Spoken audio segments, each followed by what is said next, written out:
අද මම ඔයාලට කියන්න යන්නේ මොකක්ද දන්නවද? මට නම් බත් කනකොට පොල් සම්බෝල තියෙනවා නම් වෙන මොකුත් ඕන නැහැ. කෑලි මිරිස් ටිකකට ලුණු දාලා වතුර සල්පයකුත් දාලා මුලින්ම හොඳට කොටා ගන්න ඕන.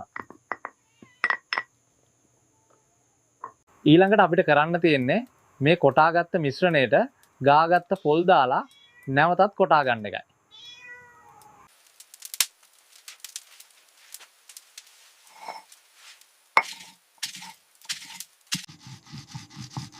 දෙහි ටිකක් මිරිකලා ගත්තාම පංකාදුයි ඈ.